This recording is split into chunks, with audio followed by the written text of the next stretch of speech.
Hello plant community, thanks for tuning into this channel. My name is Pam, and today you guys, I have a nice one I would consider, which would be talking about 5 of my favorite colorful plants that I have in my collection. So let's just get right to it.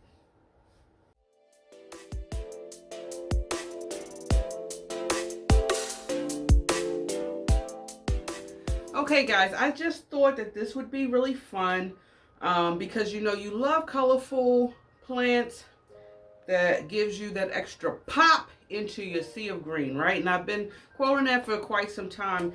And I challenged myself. I wanted to stay away from those, the variegated plants, the ones with the creamy colors and things like that. And I wanted to stick to different plant species. And I also challenged myself, you guys, to make sure I did not include a Hoya in this. So yay, way to go. I felt validated by being able to do that, because that was extremely hard, because let's face it, you know, they definitely come in different shades of colors and things of that nature. So anyway, I'm going to start off, like I said, I have 5 and that I'm loving. You know, y'all may not love it, but to each his own with your own collection is what I'm saying. And I'm only saying that because my first plant, you guys, will be my beautiful Petra Crocus. You guys, I know a lot. I hear you guys. I understand a lot of you out there. You're not a fan of crotons. They are pest magnets. They don't grow well inside your home. It's a plethora of reasons why I truly understand why one would not want to add the plant to their collection. But for me, you guys, this plant is one of my oldest. This was completely full at one time, but it did not have all these beautiful colors. It was green. I don't think I was giving it enough light, but it was thriving under my care. Then I had a problem with this plant having, spider mites, and we had a lot of battling up and down. This plant took a very deep decline, you guys, where I was actually down to just this one stem. I had to initially cut a stem off. I put this plant outside in this past growing season. And so literally, you guys, what you see right here is a whole new plant. I was down, I was doing bad, down for the count with this plant. But because honestly, I love this plant so much, I don't know if there's an emotional attachment with this plant. And I'm thinking that maybe it is, because this is one of my oldest plants outside of the plants that I received in our arrangement for my brother's passing, which sparked the love and me actually coming back to trying to master this plant care. But I've had this plant for 3 years, a little over 3 years now at this point, and I just can't seem to let it go. This plant is very colorful. You know, if you're able to grow this inside your home, my God, the bountifuls, beautified, I don't even know if I'm saying it right, but just the plethora. And I've been stuck on that word plethora. I've been saying it a lot. That's how I'll do, you guys. Sidebar real quick. I'll come across this one word that works well for me, and I just managed to put that into my day-to-day some way, somehow. But this plant does have a large variety of colors. You can see we have like plain green right here, of course, when it gets more light. Then you have the subtle, and then look at that beautiful marbling, not to mention the red. And then look at the colors down at the bottom, you guys. Look at this, is it a leaf? Where are you? This leaf right here, this thing heavy. This leaf right here looks so pretty. I have it in this pot. One of the things I noticed is, I let it dry out maybe 3/4 of the way. It's kind of like in this glazed pot, and it's have a lot of aeration in the soil and tends to work. Make sure that when it's in here and it's not outside, which I will probably acclimate and put this plant outside again next growing season, this upcoming growing season, because it did do a turnabout and help bring this plant back that I love so much. And it's sitting right now in here in my on the floor actually, and it's actually being treated by the artificial light of my fancy that's in here, and of course the plethora of light that's right here in all the windows, so it tends to love it. I wanted to also take this opportunity that when this plant was doing bad, because I love crotons that much, I did go out and I found another one, but it's a different variety. It's not really the Petra. I'm not quite sure which one this is, but I've had it in my care. I don't know. We may be about to go on a year for now. And I don't know if the camera's gonna pick it up, but I did just get finished spraying this plant off. I have it in a self-watering pot, you guys. Reason why is because this plant is a little bit more thirstier. And honestly, you guys, it was not doing well when I first received it in my care. I actually figured it out that it needed more water than what I was giving. So the time of feeding this plant is a little bit different from my Petra. I need to give this water a little bit more often, water a little bit more frequently, and I changed it and put it in a self-watering pot. Since I've done that, a lot of the leaves have come back, because what I was having going on is the leaves was drying up, crisping, and falling off. Now, one of the things that I do try my best to do, because I know that these plants attract a lot of pests, but if you think about it, you guys, with some of our favorite sought after plants, they are pest magnets. You know, it's about what we're willing to be able to deal with. So I try my best. Am I successful each and every time? Of course not. I'm not successful each and every time, but I do try to do it the majority of the time, which is stay up on my pest management with these plants. So I am really vigorously, or I try to be extremely mindful, if not every watering, because that would be very unrealistic, but at least every other watering, I am constantly washing these leaves down. I just spray it down, and every so often I'll just spray it lightly with the neem oil as a preventative measure. So far, so good. Now, I did see like, I think it was like a little, I don't know if it was a little bit of webbing on here, but I couldn't really honestly say if it was a spider mite. It could have been just spiders, period, because sometimes I do have webbing in here sometimes from time to time, and I try to stay on top of it, but of course, you know, you can't stay on top of it all the time. But, you know, I just wanted to spray it off because it still looks pretty healthy. I haven't seen any issues with it, but as you can see, you guys, it looks like a bush on fire, and I love the color. So if you don't love crotons, I get it, but I do, and I'm going to share it with you guys. I hope you can understand that. Okay. So I'm just going to move on to the next plant. The next plant is an aglaonema. Aglaonemas, they say, and who is they? I don't know, but if you know who they are, let me know who they are so I can reach out to them. But they say that aglaonemas are an easy care plant. I don't know about that. Some of my aglaonemas is a little bit easier to care for than others.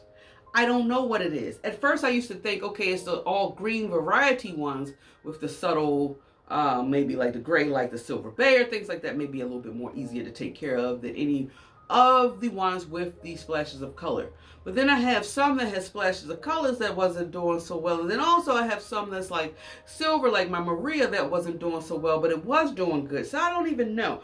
But while this plant is doing good here, this is one of my favorite ones. I don't know if this is the Etta Rose, or I don't know. Is this the Etta Rose?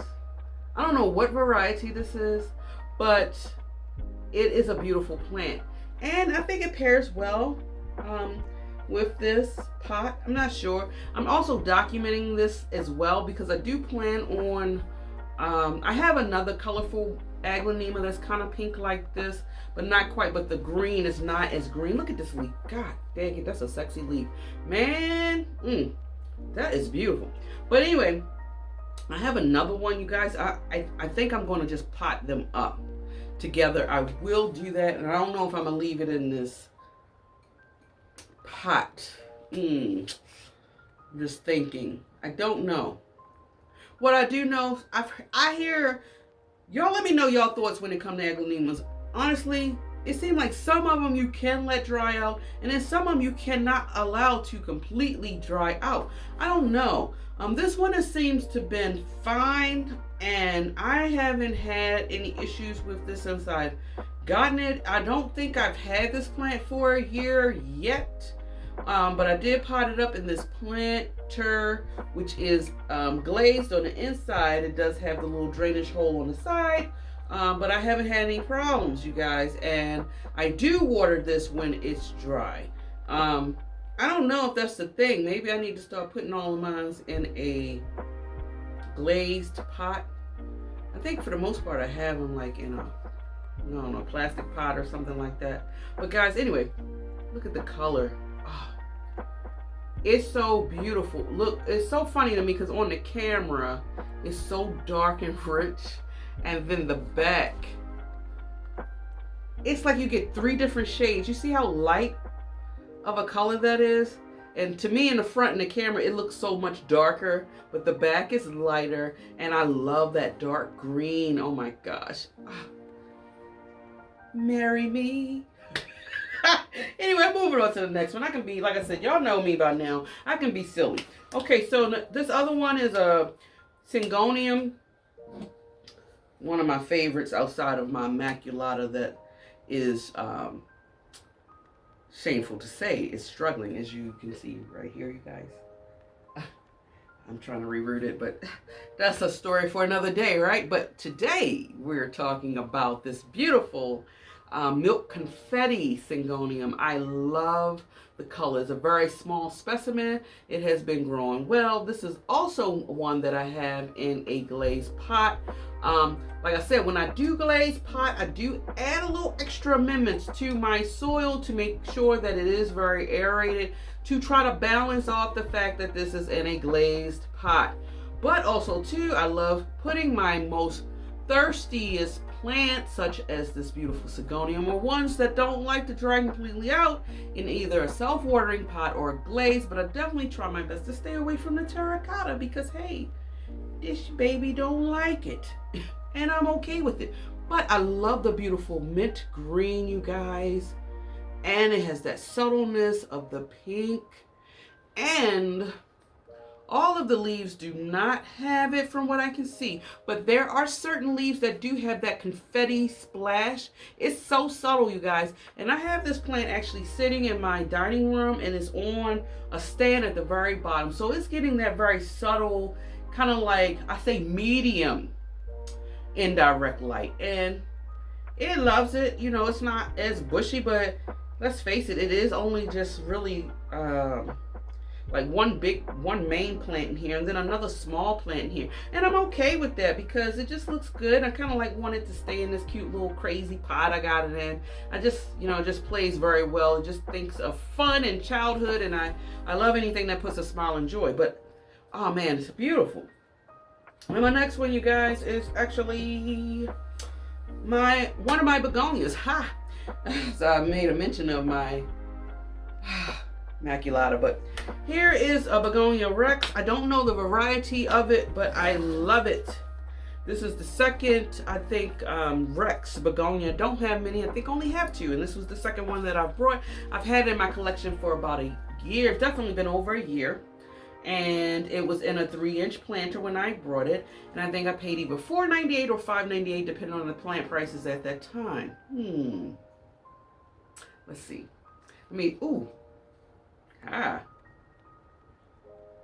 Thumbnail opportunity. I'm start doing that in these videos from time to time, so bear with me. But anyway, I love it for obvious reasons, you guys, and I want to share with you what happens when you do not water it on time. This is a leaf that's kind of wilted, and it's also crispy. I could have cut it off and you wouldn't have been the wiser, but would that be the true journey of a real plant parent? No, it wouldn't have. So I left it on there particularly so I could point it out to you guys and just let you know this is what happens. This plant loves water. And because of that, and I know that, I don't have it in a self-watering pot as I have my other Rex begonia, which is thriving, by the way. But I did decide to put this baby in a glazed pot so that I can try not to worry about having to water it all the time. And I do water this plant baby when the soil is at least 1 inch of the soil is dried out, and it tends to love it. Sometimes I can forget, hence the crispiness of the leaves. It's not very forgiving in regards to that. So if you're a person that does not like to stay over top or want to be watering your plants all the time, maybe the Rex begonia may not be for you. But if you are one that can figure out a way of how to incorporate caring for this plant into your schedule, by all means. It's a very affordable plant, very beautiful plant, and have a lot of color. I love it. Look at that beautifulness. And then the back is just stunningly equally beautiful, and then has the fuzziness of the petioles. You guys, it's like everything. And the cool part about this plant, you guys, is that in the growing season, what I've learned, and let me see if I can show you exactly what I'm talking about. Okay, so this leaf right here, when I brought this plant, the majority of the leaves did look like this with a little bit of the pink. And I noticed that when I brought it in here, it started really giving that beautiful chartreuse, what's that? Purple, I don't know, this beautiful color, you guys. And the more light you give it, the more pronounced this color will be. So even though I have it sitting in my sunroom in the spring and summertime, all of the leaves really get a bright, vibrant purple hue, and it's just beautiful. And then on top of that, you guys, not to mention, if you wanted another spark of color, you see that beautiful flower right there? It's a baby flower. Now, of course, let's face it, we are in the non-growing season, so if I get anything to bloom or flower for me, you are my best friend at that point, right? For now, correct? Yes. Okay, so we're gonna move on. Let me know. This is gorgeous. Now, my last and final plant, and this is in the oh darn, I put it down. It's always an occupational hazard whenever I do a video, and I try to make sure that a plant does not become harmed, but unfortunately, look. Oh, I just snapped off. But this is a beautiful little flower. I love the flowers on Begonia Rex. It's very different, flowery. Okay, so anyway, last plant of the day, you guys, is actually, what are you? This is a prayer plant. Of course, I had to. Prayer plant's another thirsty plant as well. Another plant that can be the bane of someone's existence if they allow it, you know. Some plants traumatize behind the Calathea family, Marantas, whatever you want to call it, prayer plants. But this one right here, it's been very manageable for me, and I've had this plant for quite some time. What is this? This is the, what are you? Oh my gosh. I had a brain freeze, you guys. Is this the Burl Marks? This is a Burl Marks, I do believe. But it's something else added onto the Burl Marks that I can't figure out. And it's okay. But if you know what it is, you know what I'm talking about. And yeah, but I love the fact that the play on the green.